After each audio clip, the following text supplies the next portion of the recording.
Hello and welcome साथियों, स्वागत है आप सभी का टारगेट फॉर IQ में। मैं हूं सत्येंद्र। देखिएगा यूपी एपीओ के लिए हम लोग करंट अफेयर लेक्चर सीरीज देख रहे हैं और उसी क्रम में हमारा ये करंट अफेयर की क्लास नंबर 14 है। यानी इससे पहले हम लोग 13 क्लास करंट अफेयर के कर चुके हैं और जिनका लिंक आप लोगों को इस वीडियो के डिस्क्रिप्शन में भी मिल जाएगा। ठीक है, आप लोग हमारा public channel target for IQ Telegram पर भी ज्वाइन कर सकते हैं, जहाँ पर हम एक्सपेक्टेड और रिलेवेंट PDF भी शेयर करते रहते हैं। आप लोग चाहें तो हमारा यूपी जुडिशरी और यूपी एपीओ के लिए या बिहार या फिर अदर स्टेट जुडिशरी के लिए भी क्रैश कोर्स या क्रैश फाउंडेशन बैच हमारे कर सकते हैं, जिसमें हमारी लाइव क्लासेस, नोट्स और कंटेंट चल रहे हैं। इस नंबर पर व्हाट्सएप या कॉल करके आप लोग क्वेरी ले सकते हैं। ठीक है, तो चलिए स्टार्ट करते हैं। और सबसे बड़ा इंपॉर्टेंट है, आज लोग हम स्टार्ट करेंगे कुछ इंपॉर्टेंट इंडेक्स को हम लोग चर्चा करेंगे। सबसे पहले जो आने वाला है वो है सतत विकास सूचकांक यानी सस्टेनेबल डेवलपमेंट इंडेक्स। तो SDI को हम लोग देखेंगे, सस्टेनेबल डेवलपमेंट इंडेक्स। और 2021 का ये अभी, क्योंकि 2022 का आया नहीं है, तो इसे हिंदी में कहते हैं सतत विकास सूचकांक। इसमें दो चीज़ें आप लोगों को याद रखनी है। एक, पहले नंबर पर कौन है, और पहले नंबर पर है आपका फिनलैंड। और दूसरे नंबर अगर हम बात करें तो भारत की पोजीशन आपको याद रखनी है। तो भारत है 120वीं पोजीशन पर है, 120, ये आप लोग याद रखेंगे। ठीक है, और 2020 में यही भारत 2020 में था 117वें रैंक पर, 117 रैंक पर। ठीक है, तो ये आप लोगों को याद रखना, एग्जाम पॉइंट ऑफ व्यू से बड़ा इंपॉर्टेंट है। सेकंड है वर्ल्ड हैप्पीनेस इंडेक्स। कौन सा?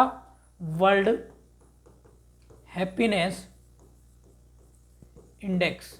ठीक है, तो ये आप लोगों को देखना है, ये 2022 का है भैया। ठीक है, तो वर्ल्ड हैप्पीनेस इंडेक्स का मतलब है कि इसे देखना है कि ये किसके द्वारा जारी किया जाता है। क्वेश्चन तो यही आता है। तो ये किया जाता है SDSN, sustainable development solution network, जिसकी फुल फॉर्म है। तो आप लोग लिख लेंगे release by SDSN, sustainable development solution network. और इसमें पहले नंबर पर याद करना है आपको और भारत की पोजीशन याद करनी है। तो पहले नंबर पर यानी टॉप मोस्ट पर है, फिर वही यानी हैप्पी कौन होगा? जो फाइन रहेगा, और फाइन मतलब फिनलैंड। तो यहाँ पर भी कौन है? फिनलैंड है। ठीक है, और हैप्पीनेस इंडेक्स में भारत की रैंकिंग आपको बतानी है, जो इस बार की 136, और यही रैंकिंग 2021 में 139 थी। तो ये भी आप लोग याद रखेंगे एग्जाम पॉइंट ऑफ व्यू से। तो दो बड़े इंडेक्स आपके हो गए हैं जो बहुत इंपॉर्टेंट है। तीसरा इंडेक्स है वो है वर्ल्ड प्रेस फ्रीडम इंडेक्स। तो यहाँ पर आप लोगों को केवल भारत की रैंक बड़ी इंपॉर्टेंट है। तो भारत की रैंक याद रखेंगे 150, 150वीं रैंक भारत की आई है, ये आप लोगों को याद करना है। ठीक है, तो ये थे कुछ आपके इंडेक्स। एक इंडेक्स है भ्रष्टाचार धारणा सूचकांक, यानी यहाँ पर करप्शन इंडेक्स को हमें बताना है। तो यहाँ पर वो पहले नंबर पर है डेनमार्क, और भारत की पोजीशन है 85, ये आप लोग याद रखेंगे। ठीक है, तो काफ़ी खराब स्थिति है भ्रष्टाचार के मामलों में, ये आप लोग जो है याद रखेंगे, एग्जाम के पॉइंट ऑफ व्यू से काफ़ी इंपॉर्टेंट है। अब देखिएगा, अभी हाल ही में एक नई चीज़ अपडेट हुई है, साइंस एंड टेक्नोलॉजी का टॉपिक है ये। अभी जो है सुपर कंप्यूटर बनाने की होड़ चल रही है जापान, चीन और USA में। तो अभी क्या हुआ है कि जापान के फोकाकू जो सुपर कंप्यूटर, उसको पछाड़कर USA का एक कंप्यूटर है फ्रंटियर, आप लोग याद रखेंगे, फ्रंटियर सुपर कंप्यूटर, वो वर्ल्ड का सबसे बड़ा सुपर कंप्यूटर बन चुका है। उसने अभी जो है दर्जा लिया है, तो आप लोग इसको भी याद रखेंगे। वीडियो आप लोगों को कैसी लग रही है तो प्लीज़ लाइक करें और भाई कमेंट करके ज़रूर बताएं। आगे अगर हम बात करें आप लोगों को, तो वो है वर्ल्ड हेल्थ रिपोर्ट। तो ये वर्ल्ड हेल्थ रिपोर्ट जो है हम लोग देखेंगे ये किस तरह की है, इसमें कौन कौन सी चीज़ें बड़ी देखी जाती हैं। ये भी इसमें भारत की पोजीशन बड़ी इंपॉर्टेंट है आपकी। तो आपको इस रिपोर्ट में देखना है कि पहले नंबर पर तो है USA। ठीक है, और भारत की रैंक जो है वो अगर हम बात करें तो भारत की रैंकिंग है तीसरे पोजीशन पर, थर्ड रैंक पर भारत पर आया है। ये रिलीज़ की जाती है WHO को, वर्ल्ड हेल्थ ऑर्गेनाइजेशन, जिसकी स्थापना हुई थी 7 अप्रैल 1948 में स्थापना हुई थी WHO की, ये आप लोग याद रखेंगे। जबकि WTO की स्थापना हुई थी WTO तो आप लोग WTO को गलत मत कर देना, इसकी हुई थी 1 जनवरी 1995 में। तो ये आप लोग याद रखेंगे। दोनों का हेडक्वार्टर कहाँ पर है? जेनेवा में। ठीक है, अब देखिएगा USA की बात आई है यहाँ पर। तो USA के प्रेसिडेंट आप लोगों से पूछे जा सकते हैं, तो वो है जो बाइडन। तो आप लोग याद रखेंगे इनका जो क्रम है वो 46 नंबर का है और 47 नंबर का है कमला हैरिस का, first women president of USA, तो वो भी आप लोग याद रखेंगे। कुछ मैं आप लोगों को राजनेताओं के नाम बता दे रहा हूँ जो विश्व के प्रमुख लीडर हैं, ये आप लोगों को आ सकता है। जैसे कनाडा है, कनाडा के पीएम कौन है? Justin Trudeau. इमैनुअल मैक्रों कौन है? फ्रांस के राष्ट्रपति दोबारा रीइलेक्ट हुए हैं। और रूस के कौन है? Vladimir Putin. यूक्रेन के कौन है? जेलेंस्की। ये आप लोग ऐसे याद रखेंगे। और किस्दो कौन है? किस्दो हैं कहाँ के? फूमियो किस्दा जापान के, याद रखेंगे। और जापान में अभी क्या हुआ है? जापान के फॉर्मर प्राइम मिनिस्टर शिंजो एबे की जो है गोली लगने से मौत हो गई, ये भी आप लोग याद रखेंगे। इसके बाद अगर हम बात करें, बड़ा इंपॉर्टेंट है, वो है आपका क्या? पाकिस्तान के प्राइम मिनिस्टर नवाज शरीफ बने हैं, वो शहबाज शरीफ बने हैं, ये आप लोगों को याद रखना है। आरिफ अलवी पाकिस्तान के राष्ट्रपति हैं। और श्रीलंका में तो काफ़ी उठक पटक हो रही है, आप लोगों को पता है वहाँ के राष्ट्रपति गोटबाया राजपक्षे जो है देश छोड़कर भाग चुके हैं। तो जिस दिन ये वीडियो मैं रिकॉर्ड कर रहा हूँ, मैं उस दिन की बात बता रहा हूँ, तो आप लोग वहाँ का याद रखेंगे। और प्राइम मिनिस्टर ने विक्रम रानिल सिंधे, तो उनका नाम भी आप लोग याद रखेंगे। सेकंड है, आप लोग याद रखना चाहें तो याद रख लेंगे, वो है क्योंकि श्रीलंका में एक सबमिट हुई है वर्चुअली, बड़ी इंपॉर्टेंट है। श्रीलंका में वैसे इमरजेंसी लग चुकी है, तो वो है 5th सबमिट हुई थी किसकी? बिम्स्टेक की। किसकी? बिम्स्टेक। तो ये भी याद रखेंगे, वर्चुअली हुई थी। ब्रिक्स कहाँ पर हुई है? चाइना में। G7 जर्मनी में हुई है। और G20 अभी बाली इंडोनेशिया में होगा। ठीक है, तो ये आप लोग इनको याद रखेंगे। आगे देखिएगा, मैं कुछ स्टैटिक बता दे रहा हूँ आपको। एक है भजन सोपारी, इनका नाम याद रखेंगे, मेल हैं भजन सोपारी। तो भजन सोपारी जी का हाल ही में क्या हो गया? इनकी डेथ हो गई, यानी मृत्यु हो गई है। तो ये कौन थे? संतूर वादक थे। कौन थे? संतूर वादक। ये आप लोग याद रखेंगे, संतूर वादक। तो ये संतूर वादक थे कहाँ के? जम्मू एंड कश्मीर के। तो J&K याद रखेंगे, बड़ा बड़ा इंपॉर्टेंट है, ये आप लोग याद रखें। जम्मू कश्मीर के उपराज्यपाल मनोज सिन्हा है साहब, ये आप लोग याद रखना। और जम्मू कश्मीर में दुलस्ती परियोजना है, ये याद रखें। किशन गंगा परियोजना है, तुलबुल परियोजना, ये भी याद रखें। और वहाँ पर कौन है? हेमिस। और हेमिस तो खैर लद्दाख में है, आप रखेंगे सलीम अली पक्षी अभ्यारण्य, वो भी जम्मू कश्मीर में ही है। क्लियर है? एक अब देखिएगा कुछ ये जैसे नाम आप लोगों को आया था अभी, भजन सोपारी, संतूर वादक है, तो इनका फील्ड पूछ लिया जाता है। जैसे पंडित शिव कुमार हैं, तो ये भी संतूर वादक है। पंडित रविशंकर हैं, तो ये सितार वादक हैं। उस्ताद बिस्मिल्लाह खां, ये तबला वादक, शहनाई वादक हैं। और जाकिर हुसैन तबला वादक हैं, ये भी आप लोग याद रखें। भैया यहाँ से क्वेश्चन बनते हैं आप लोगों के एग्जाम में, मैं इसलिए बता रहा हूँ, ये बेसिक बातें हैं जो एग्जाम में आप लोगों को आएंगे, टकराएंगे। क्लियर है? नेक्स्ट है वरुण 2022। तो वरुण 2022 आप लोगों को याद रखना है, वरुण 2022।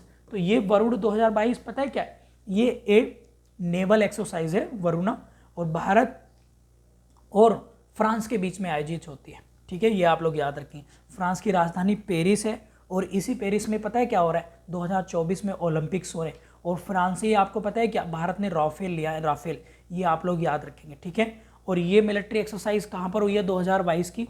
तो वो हुई है अरेबियन सी में, अरेबियन सी में, ये आप लोग याद रखेंगे। वेरी वेरी इंपॉर्टेंट है एग्जाम पॉइंट ऑफ व्यू से। ठीक है, देखिए आगे अगर हम बात करें, एक है अभ्यास, एक्सरसाइज का नाम है प्रस्थान। तो प्रस्थान आप लोग याद रखेंगे। तो प्रस्थान क्या है? इंग्लिश मीडियम वाले भी प्रस्थान ही लिख लेंगे इसको।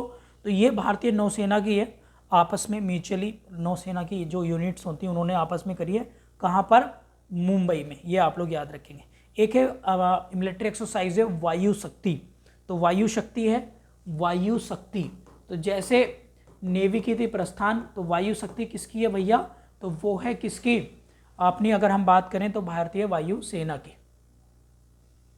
देखिए आगे कुछ इंपॉर्टेंट क्वेश्चन है आप लोगों के जो हैं बजट 2022 और 23 से इंपॉर्टेंट चीज़ें। ठीक है, तो इसमें बजट 2023 में आप लोगों को बस इतना याद रखना है, मनरेगा में कितनी धनराशि दी गई, तो ये आप लोगों से पूछ लेगा। या जल जीवन मिशन में कितनी दी गई, ये पूछ लेगा। ये PM किसान सम्मान निधि है, इसमें कितनी राशि जो है आवंटित की गई है। ठीक है, तो ये आप लोगों को पता होने चाहिए भैया। तो ये आप लोग कमेंट बॉक्स में बताइए मनरेगा कब से स्टार्ट हुई थी भारत में। तो इस बार जो है इसमें 75,000 करोड़ रुपए दिए गए हैं, इसमें याद रखेंगे। इसमें 68,000 करोड़, 68,000, ठीक है, और इसमें 60,000 करोड़ रुपए दिए गए। तो ये तीनों नोट करेंगे। PM किसान योजना बड़ी इंपॉर्टेंट है। तो ये 24 फरवरी 2019 से स्टार्ट हुई थी गोरखपुर से, ये आप लोग जो है याद रखेंगे। क्लियर है? ये एग्जाम में आप लोगों के क्वेश्चन बन सकता है, ठीक है। तो ये क्योंकि बजट की बात मैंने बताई है इसलिए आप लोग इसको याद रखेंगे। नेक्स्ट अगर हम बात करें, एक है अगर हम बात करें तो वो है पीएम डिवाइन योजना। तो पीएम डिवाइन योजना बस आप लोग याद रखेंगे, वो क्वेश्चन करेगा कि किससे संबंधित है। तो ये है आपकी पूर्वोत्तर राज्य, जो नॉर्थ ईस्ट स्टेट हैं उनके बारे में बात कर रही हैं, जिसमें नागालैंड, मिजोरम, मणिपुर, त्रिपुरा और असम राज्य हैं, उनके डेवलपमेंट को लेकर है पीएम डिवाइन योजना। तो ये भी बहुत इंपॉर्टेंट है, आप लोगों से पूछ लेगा कि किन राज्यों के, तो पूर्वोत्तर राज्यों की बात है। एक है परम अनंत, एक शब्द है परम अनंत, ठीक है। तो ये आप लोगों को याद रखना है। तो ये क्या है, ए सुपर कंप्यूटर, ये सुपर कंप्यूटर है ये, ठीक है। और ये किसने बनाया है, कंप्यूटर है। तो ये किसने बनाया भाई, मेड बाय, लिख लेंगे आईआईटी गांधीनगर, आईआईटी गांधीनगर गुजरात में है, ठीक है, आईआईटी गांधीनगर। तो ये काफ़ी चर्चाओं में रहा था, इसको भी आप लोग याद रख लेंगे, ठीक, क्लियर है। दूसरा आप अगर हम बात करें, आईआईटी रुड़की ने एक उत्तराखंड में मौसम से संबंधित जो मानसून है उससे संबंधित एक ऐप बनाया था, वो भी आप लोग याद रखेंगे। नेक्स्ट है international shooting world cup 2022, shooting यानी जो निशानेबाजी है, शूटिंग वर्ल्ड कप 2022 आप लोग याद रखेंगे। तो ये भाई कहाँ पर हुआ है, तो ये कहाँ पर हो रहा है, ये बाकू अजरबैजान, कहाँ पर, बाकू अजरबैजान में, ठीक है, अजरबैजान में, क्लियर है। तो ये आप लोग याद रखेंगे, क्लियर है। अब देखिएगा आगे अगर हम बात करें, दो ट्रेन के नाम है, एक है बंधन एक्सप्रेस, एक है मैत्री और एक है मिताली। तो तीनों के याद रखेंगे, मैत्री, मिताली, बंधन। ये चलती है इंडिया बिटवीन बांग्लादेश, और एक है थार और समझौता, ये चलती है इंडिया बिटवीन पाकिस्तान। ये आप लोग याद रखेंगे, वेरी वेरी इंपॉर्टेंट है। अच्छा, अभी लेटेस्ट आंकड़ा आया है, 2020 का आंकड़ा आया है कि 2020 में सबसे ज़्यादा सड़क दुर्घटनाएं हुई हैं तो किस राज्य में। तो ये बड़े चौंकाने वाला आंकड़ा आया है, तो मिजोरम में लिखेंगे आप लोग, ठीक है। ये बहुत इंपॉर्टेंट क्वेश्चन है, कभी आप लोग यूपी या महाराष्ट्र या राजस्थान एमपी लगा दें तो नॉर्थ ईस्ट लिखेंगे, नॉर्थ ईस्ट में मिजोरम। अच्छा, खेलो इंडिया यूथ गेम्स 2021 पंचकुला में हुए हरियाणा में, और हरियाणा पहले स्थान पर रहा है, ये भी याद रखेंगे। अगले 2022 में होंगे भोपाल में, वेरी वेरी इंपॉर्टेंट है। ऑस्कर अवार्ड मिला है कोडा मूवी को, ये आप रखेंगे, बहुत ही ज़्यादा इंपॉर्टेंट है, क्लियर है। उबेर कप आपको पता है दक्षिण कोरिया ने जीता है, थॉमस कप भारत ने जीता है, ये भी बहुत इंपॉर्टेंट क्वेश्चन है। अब देखिएगा नेक्स्ट अगर हम बात करें कुछ और इंपॉर्टेंट चीज़ों की, तो वो है क्या कि इजराइल ने पहली बार, फर्स्ट टाइम इजराइल ने यूएई के साथ जो है फ्री ट्रेड एग्रीमेंट जो है FATA इसको बोलते हैं, उस पर हस्ताक्षर करे। फ्री ट्रेड एग्रीमेंट का मतलब होता है मुफ्त व्यापार, खुला मुफ्त व्यापार, ठीक है। एक है नीचीपू सुरंग, नेचीफू सुरंग टनल। तो ये कहाँ पर है भाई, ये चर्चाओं में रही, ये है अरुणाचल प्रदेश। अरुणाचल प्रदेश की राजधानी क्या है भैया, आपको पता होनी चाहिए, वो है ईटानगर। अब देखिएगा मिताली राज का नाम आपने सुना होगा। तो मिताली राज काफ़ी लंबे समय तक भारतीय क्रिकेट से जुड़ी रही, और लगभग ये 30 वर्ष तक जो है क्रिकेट इन्होंने खेली है, 30 वर्ष की आयु तक। तो इनकी अगर हम बात करें तो भाई इन्होंने, मिताली राज ने अभी हाल ही में जो है संन्यास ले लिया है सभी प्रारूपों से, ये आप लोग याद रखें। एग्जाम पॉइंट ऑफ व्यू से आप लोग याद रख सकते हैं कि 2021 में इन्हें जो है मेजर ध्यानचंद खेल रत्न पुरस्कार मिला था, ये भी आप लोग जो है याद रख सकते हैं अपने एग्जाम पॉइंट ऑफ व्यू से, क्लियर है। यहाँ तक किसी को कोई दिक्कत तो नहीं आ रही भाई। इस तरह के क्वेश्चंस आप लोगों के एग्जाम में आएंगे और बहुत ही ज़्यादा इंपॉर्टेंट है एग्जाम पॉइंट ऑफ व्यू से, क्लियर है। अब देखिएगा आगे अगर हम बात करें तो वो है कुछ समसमकाय की है। जैसे अगर हम बात करें तो भारत में अगर हम बात करें तो सुरक्षा परिषद में भारत के साथ UNSC, देखिएगा यहाँ पे क्वेश्चन आपको बन सकते हैं UNSC।